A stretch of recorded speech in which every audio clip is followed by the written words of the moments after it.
Le décret a pris fin le 18 octobre 2008. 18 octobre 2006.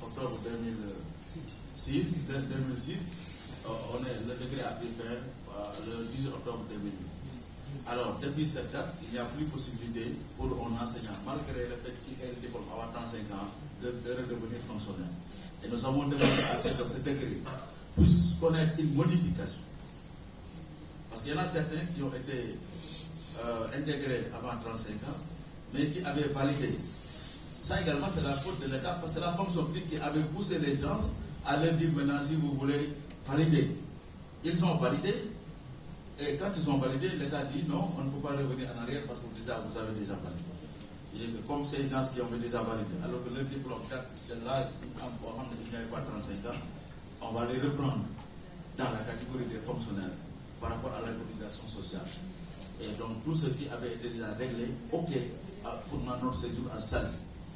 Mais malheureusement, jusqu'à présent, la situation est restée en état. Et voilà pourquoi il urge encore à nous de nous lever. Parce que si vous pouvez également le constater, dans le champ syndical, à chaque fois, on a l'habitude d'aller au front d'abord et que les autres maintenant nous suivent. Donc, si on dépose un préavis demain, vous allez entendre après que d'autres syndicats viendront déposer le préavis. Et si on décrète un mot d'ordre, ils seront obligés également de nous suivre. Et là également, nous serons obligés d'agir. Agir également comme nous avons l'habitude de faire pour que cette question puisse trouver une solution pour le bien-être des enseignants. Mais avant que la rencontre de Saline ne soit, nous avions donc le lundi 13 mai rencontré le ministre de l'Éducation nationale, Moustapha Bamba Guirassy, après sa prise de fonction. Il nous avait demandé donc à le rencontrer et nous avons pu aborder également beaucoup de questions avec lui et il s'est montré disponible aussi. Maintenant, nous prenons tous les gens au mot jusqu'à ce qu'il montre le contraire. Maintenant, nous sommes toujours restés constants dans notre démarche, dans notre logique, que tous les jours, on ne fait que ce que le syndicalisme demandera de faire. Et c'est pourquoi donc nous sommes dans cette dynamique. Le 11 juillet également à Onomo, c'est un hôtel aussi qui se trouve vers l'ancien aéroport.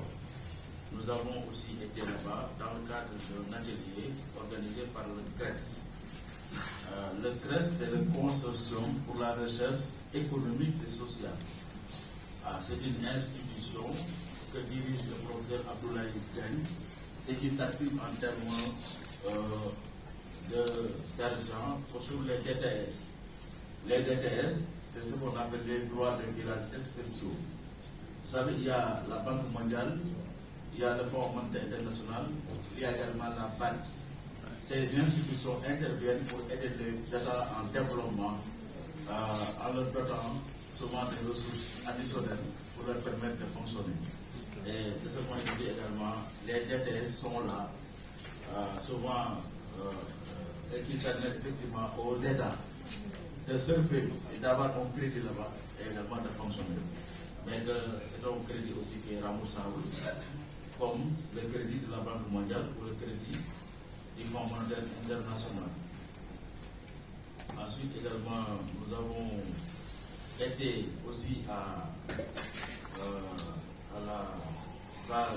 au centre de conférence internationale de Diamniadio le 14 octobre dernier, lors de la présentation du nouveau référentiel des politiques publiques, la vision Sénégal 2050. Donc le nouveau régime a bâti un nouveau référentiel contenant l'ensemble des politiques publiques et ce référentiel a fait l'objet de présentation le 14 octobre dernier. Et nous avons pris part donc à cette importante rencontre. Et même au sortir de cette rencontre, nous avions même donné notre point de vue, parce que c'est le Premier ministre qui disait aux organisations syndicales de passer. Parce que l'État dans lequel disait qu'ils avaient trouvé le pays ne pouvait pas leur permettre de sitôt de régler les questions. Alors que les questions sociales sont des questions urgentes. Et nous, nos préoccupations sont des préoccupations d'ordre social. Et par conséquent, ces préoccupations doivent être prises en compte immédiatement.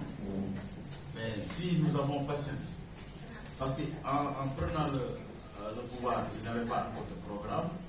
Quand le programme a été élaboré, mis en route, mais il faut nécessairement qu'on s'attaque aux vrais problèmes sociaux auxquels nous sommes confrontés.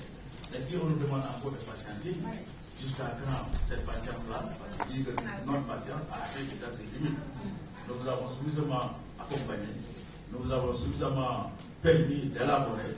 Vous avez élaboré, vous nous avez présenté, maintenant déroulé, et